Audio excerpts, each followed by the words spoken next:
Bismillahirrahmanirrahim. Elhamdülillahi Rabbil alemin. Vessalatu vesselamu ala Rasulihi Muhammedin ve ala alihi ve ashabihi ecma'in. Amma ba'd. Esselamu aleykum ve rahmetullahi ve berekatuh. Aleykümselam ve rahmetullahi ve berekatuh. Biz bugün sizin bilen Kurban bayram hakkında söyleşip getirbiz. Ana bizim tizden Kurban bayram iştecek şulay bit. Nerse o Kurban bayram? Qayan kelip çıqqansın ol Kurban bayram? Anın tarihi nindi vaqiga bilen beyli mikansin? Şunu qarab keterbiz. Kurban bayram itabiz, bizga bo'laklar bula, ko'chtanishlar bula deyip kine uylab yurishun tugil. Mana shu bizning nazara g'ilimiz bo'lirga tegish bilan haqida shulay bit.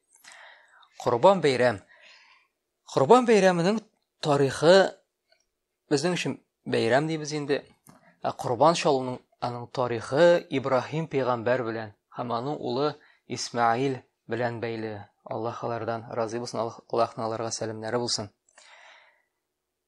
İbrahim peygamber aleyhisselam ol Allah Teala'nın en büyük rasullerinin, peygamberlerinin birisi.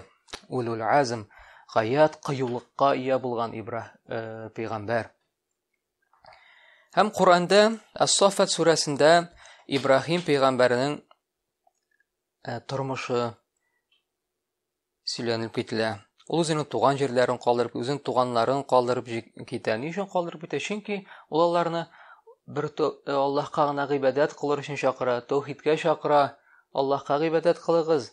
İbadetlerimizde bir Allah'ın birlegi. Mine bu özünüz yasagan sınımlarga tapınmağız, yıldızlarga, aylarga tapınasız, Allah'dan soruyorsunuz, Allah'a ümitlenesiz. Allah işlemegiz, bir Allah kına bit Allah'ın hocası şumağına tabınığız deyip, lakin anın halkı anı tınlamay. Hem ahır şikte ol tuğan yerlerin kaldırıp gide. Hem ol günlerden bir günni Allah Teala'ga dua bilen deşe. Çünkü anın balaları bulmay. Hem dua bilen deşe, ey Allah mena bala bireli deyip. Hem Allah Teala anın duasına cevap bire, hem anın ulu dua. Anın ismi bula İsmail. Bu vakitte İbrahim peygamberge 80 yaştan artık bula. Bu yönde kort babay bula maşallah. Kort babay bula. Mana şu vakitte de Allah Teala'na malay bire İsmail'ne.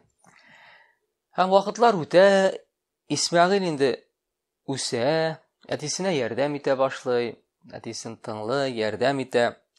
İndi zor malay bulup üse becite.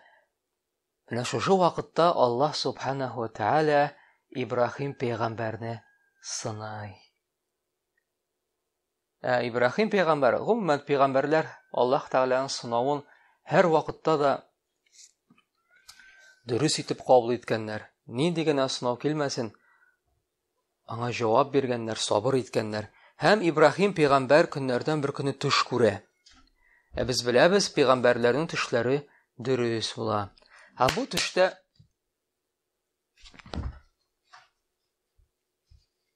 Hem bu tuşta Allah Subhanahu ve Teala nerse dey İbrahim'e aleyhisselam, sen özünün malayın İsmail'ni kurban etip şaldı. Benim için dey. Kurban etip şalanı dey. Hem şuşu tuşni kurgaç İbrahim aleyhisselam özünün ulu İsmail'ni şakırada ayta, ey ulum, men tuş kurdum bitti. Mana bu tuşta men seni şaldım, seni şalırga teyiş buldum. Nerse oylaysın sen bunun hakkında dey. Hem İsmail ol malay gına buluna qaramastan nindi cevap bire ana etisine, ey etiyim dey. Allah Teala sana nerse emir etken, nerse işler yaşan şunu işle dey. Eğer Allah Teala tilese, men bana sabır etecekmin dey. Buna görəsiz mi? İsmail subhanallah etisi eyte, ey İsmail, men seni bıçak tutup şalırga teyiş dey. Men seni suyırga teyiş bulam endi bıçak tutup dey. Ey İsmail nerse dey? Ey etiyim, Allah Teala emir etken iken, үтә шуны ди. Шал мине ди. Субханалла. Күрәсезме? Ни өчен Исмәгыйль менә шулай дип әйтте микән алейһиссалам? Үләсе килгән өченме? Юк, чөнки Исмәгыйль белгән, аның әтисе Аллаһның илчесе. Һәм ул Аллаһ Тәгалә әмер иткән нәрсәне үтәй. Аллаһ Тәгалә бер кайчан да начар нәрсә әмер итми. Начар әйбер эшләргә кушмый. Бер яктан ул начар булып күренсә дә, ләкин аның ахыргы нәтиҗәсе һәр вакыт яхшы булып бетә Аллаһ Тәгаләнең әмерен. Һәм шуңа күрә дә Исмәгыйль алейһиссалам моны аңлаган, әле малай гына булса да белгән һәм шуңа әйткән: "Әтием, Аллаһ Тәгалә сиңа әмер итте икән, үтә. Мин сабыр итәчәкмен" дигән. Шуңа күрә дә менә монда безгә нинди дәрес бар? Нинди үзебезгә файдалар алабыз? Әгәр дә мәгәр әти кеше, әни кеше Аллаһ Тәгаләнең берәр әмерен әйтә икән, сиңа үтә ди. Мәсәлән, Аллаһ Тәгалә безгә бит намаз укырга куша, шулай бит. Тәһарәт алырга куша, шулай бит. Әти-әниләргә яхшы мөнәсәбәттә булырга куша һәм башкалар.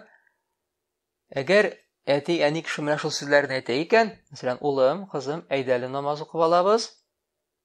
Син нәрсә эшләр дип әйтергә тиеш? Әйе, әтием, әйе, әнием, намаз укырга без тиеш. Ни өчен? Чөнки бу Аллаһ Тәгаләнең әмере. Анда бер зур файдалар бар.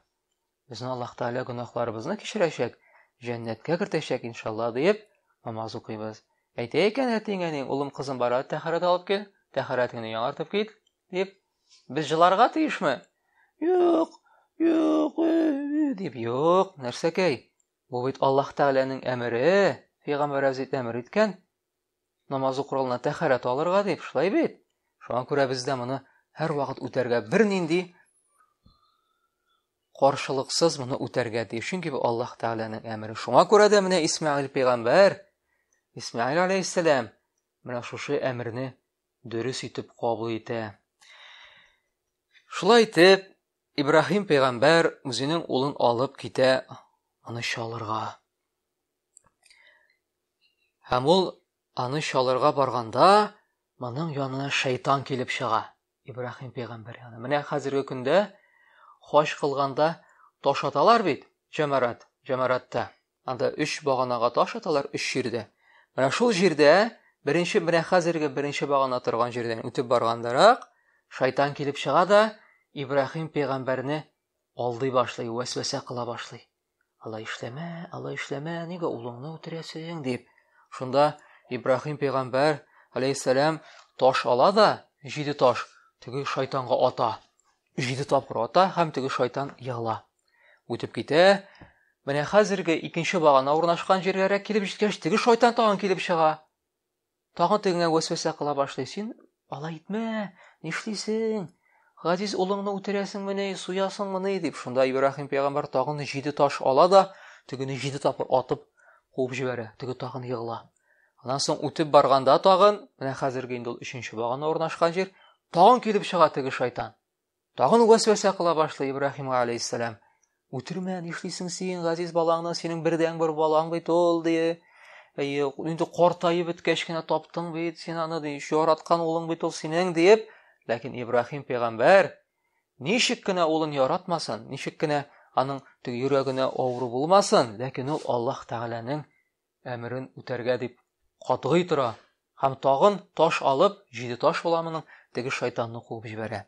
Шулай итеп, шул шала торган җиргә килеп җитә. Һәм улын җиргә яткыра, һәм аның йөзе белән җиргә яткыра. Ягъни арткы баш артыннан аны чалмакчы була. Ни өчен? Йөзен күрмәс өчен. Теге йөзен, теге чырайын сытканын, теге авыртканлыгын күрмәс өчен. Һәм шул вакытта әйтә Ибн Аббас радиллаһу анһума әйтә, тәфсир кылып, ул вакытта Исмәгыйльнең өстендә ак күлмәк була икән. Һәм Исмәгыйль әйтә әтисенә алейһиссалам: "Эй әтием, минем бит ак күлмәгем пешраныр ди.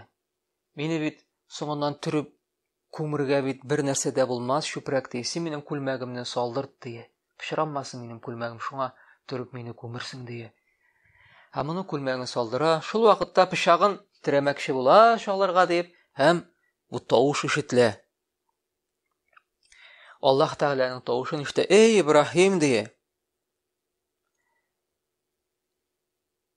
Син үзеңнең төшеңдә күргән нәрсәне акладың дие.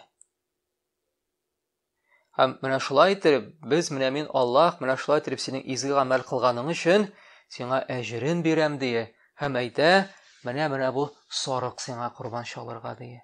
Улыңны чалма дие, менә бу сарыкны чал син дие, тәкәне дие." Һәм шулай итеп Аллаһ Тәгалә аңа тәкә бирә. Шул тәкәне курбан итеп чалалар Аллаһ Тәгалә ризалыгы өчен дип. Һәм менә шушы вакыйгадан соң инде бу курбан чалу юласы үтәлеп килә. Ибраһим пәйгамбәрдән калган юла инде бу, машалла. Бүген көндә инде моны мусульманнар Зулхиджа аеның 10-нчы көнендә ул курбан бәйрәм дибез. Менә шул көндә без курбан чалабыз. Нинди хайваннарны курбан чалырга ярый? Сарык, кәҗәне ярый. Сыер, үгез һәм дөя. Башка хайваннарны курбан чалырга ярамый. Тавык та, үрдәк тә, каз да чалырга ярамый, ат та чалырга ярамый. Бары тик менә шушы хайваннарны гына. Һәм менә шулай итеп Аллаһ Тәгалә Ибраһим галәйһиссәламгә әҗр бирә һәм Исмәгыйль пәйгамбәргә мәшәйтеп әҗр савап бирә. Исмәгыйль пәйгамбәр сабыр иткән өчен, Ибраһим пәйгамбәргә Аллаһ Тәгаләнең әмрен үтәгән өчен. Һәм ул чыннан да тагын бер кат үзенең Аллаһ Тәгаләнең кулы, аның илчесе икәнен дәлилле Ибраһим алейһиссәлам. Шуңа күрә дә Ибраһим пәйгамбәрне алейһиссәлам Халилур Рахман дип атаганнар. Аллаһ Тәгаләнең яраткан дусты. Рахман булган Аллаһның яраткан дусты. Һәм менә шуннан курбан бәйрәме менә бүген көндә кадәр бәйрәм ителә инде. Һәм кыямәт көненә кадәр бәйрәм ителәчәк. Курбан бәйрәм көнне без Аллаһ ризалыгы өчен менә шул мал чалабыз. Һәм аларның итен үзебез дә ашыйбыз. Туганнарны, күршеләрне сыйлыйбыз, мохтаҗ кешеләргә бирәбез. Тиздән шул көндә килеп җитәчәк иншалла. Һәм ул шулай хаҗ юласының бөек юласы да булып тора. Шуңа күрә Аллаһ Тәгалә безнең чаласы курбаннарыбызны кабуллардан кылып алсын. Аллаһ Тәгалә һәммәбезгә дә исәнлек, саулык бирсен, төрле ширләрдән, бәла-казалардан сакласын. Безне тәүхидтә булуыбызны насыйп итсен. Һәм менә шушы пәйгамбәрләрнең тарихларын үзебезгә өлге итеп алып, Ибраһим пәйгамбәрнең, Исмәгыйль пәйгамбәрнең менә шул вакыйгаларын, кыйссасын үзебезгә өлге итеп алып, аларга ошарга тырышып яшәргә кирәк. Шулай бит? Менә шуның белән тәмам кыскача гына аңлатып киттек Курбан бәйрәменең тарихын, каян килеп чыккан бу бәйрәм. Субханакаллахумма ва бихамдик, ашһаду ан ла илаха илля ант, астагфирука ва атубу илейк. Аңлашылдымы? Ярый, әлхәмдүлилләх.